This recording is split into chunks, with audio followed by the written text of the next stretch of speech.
Today we're looking at the best Onslaught game that I've had so far in this game mode. I'm going to be rocking the STRV 103B, and unlike a lot of the videos, I think all of the Onslaught videos that I've shown so far, this one is going to be in a 7-stack platoon. This is my entire clan, or at least 7 players out of my clan, all from Psy, and we are going to be trying to take down a victory all together. I'm going to be the one calling, so everything you see in this replay, I am telling my team to do. And so that's why we're going to perhaps look a little bit more fluid than your normal pubbies would be. For example, I am pushing very aggressively across this land because I know I can trust my Super Conquerors to back me up.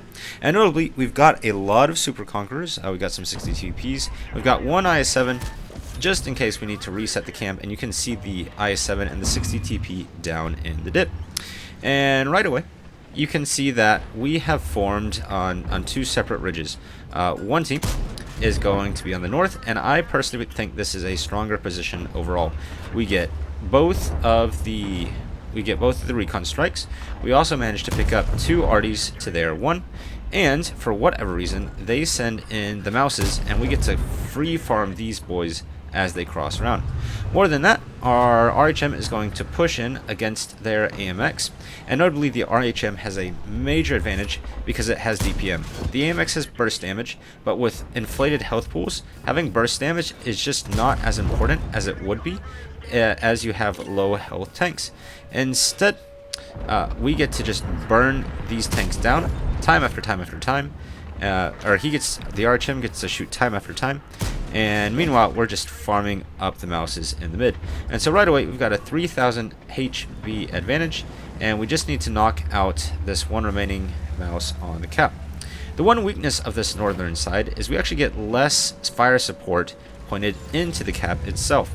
However, to counter this, we've got the artillery strikes, and we can continue slapping and resetting this mouse. Now, unfortunately, our RHM falls, likely killed, I believe, by the CS63 push, and I know that I've got to help counter the CS that is out on this flank. If he's allowed to just parole around, we're going to be in serious trouble. And so right now, my Super Conquerors are going to be pointing their guns towards the east and hopefully trying to kill the CS as we go around.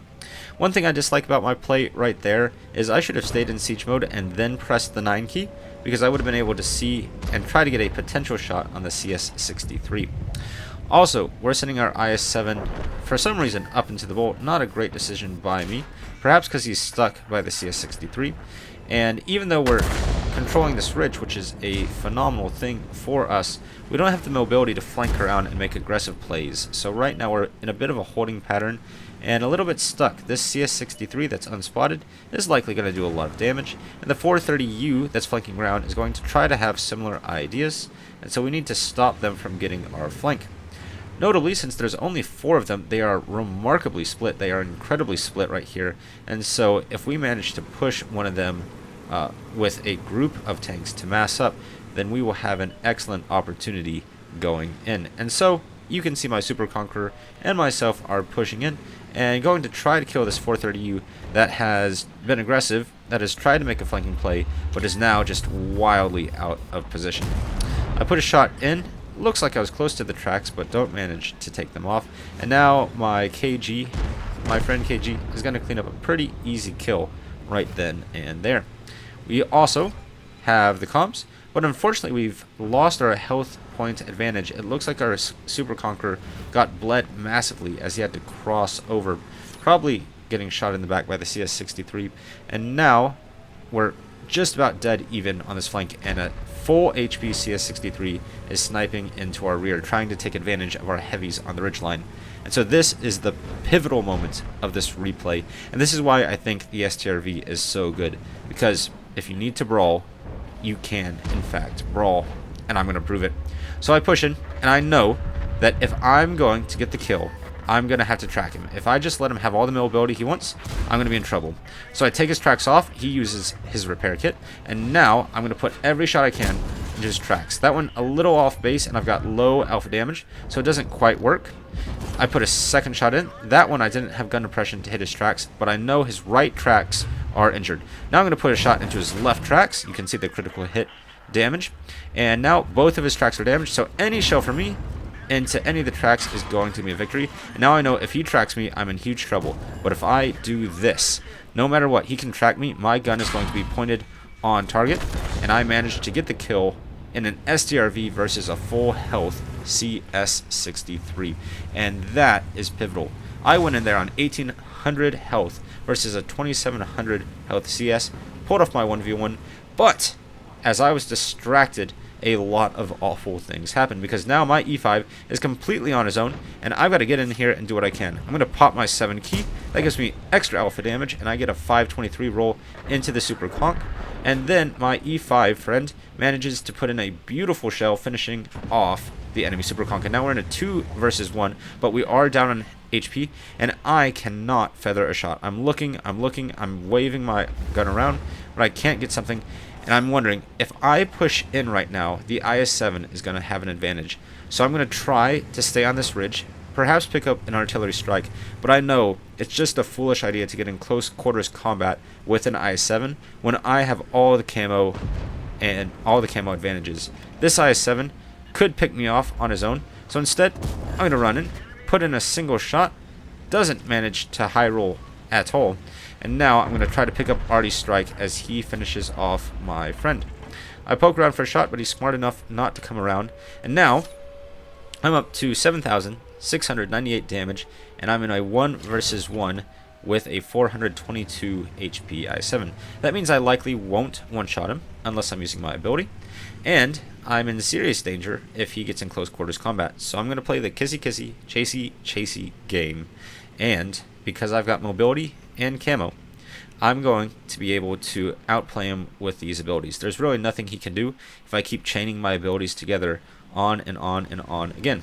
However, because he's on 422 health, that means I'm going to have to hit him with 2 strikes and not just 1. And wouldn't you happen to know it, I've got 2 strikes, 1 to my left and 1 to my right. And now I know exactly where he is. Now this is not always a great idea, but I pop the Artie strike straight on to where he's capping the Artie, and I manage to hit. And I know that I hit because my 7 key, that ability went slightly up. So now he actually has the cap advantage on me right now. He's going to cap his artillery strike before I get mine. And so I'm going to try to do a bait. I'm getting on the very edge of this. He manages to capture. I'm going to get off as soon as I collect it. And now he uses his Artie strike and he misses. And it wasn't particularly close because I knew he was going to try this approach.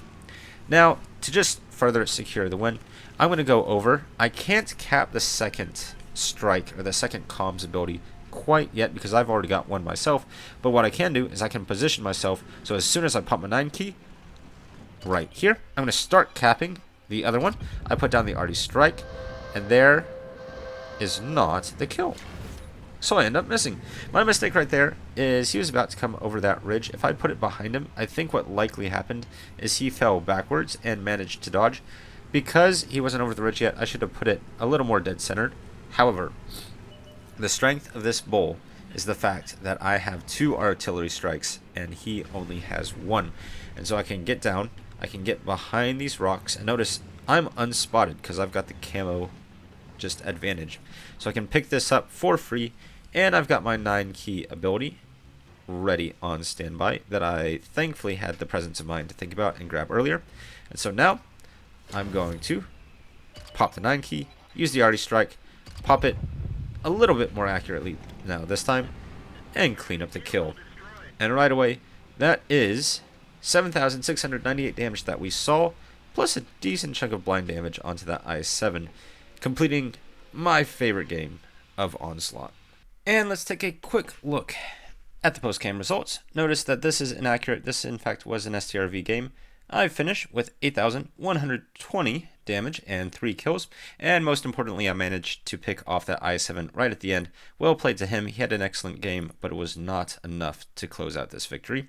And shout out to their CS63, who I did finish off the 1 versus 1 against. He played exceptionally well with his flanking play, but thankfully I got that double track, and that was all she wrote for the enemy team. I pick up a little bit of profit, but more importantly, I pull off my favorite game. This was an absolute blast, and I would say if you're able to stack sevens with some of your clanmates or some of your friends, this game mode gets a lot more fun, and it sucks losing points. It's awesome gaining them, and if you're doing either of those results with your friends, you're going to have a heck of a better time. And so with that said, thanks so much for watching. Quick reminder that we are almost halfway to 1,000 subs. As soon as we get to that 1,000 sub mark, I will be giving away a free tier 8 premium, or I should say free for you.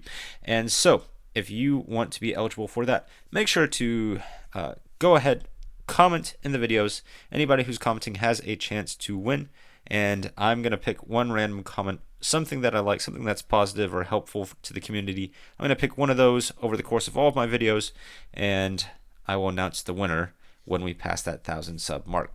Ladies and gentlemen, thanks so much for watching. I'm Lad, and I'm out.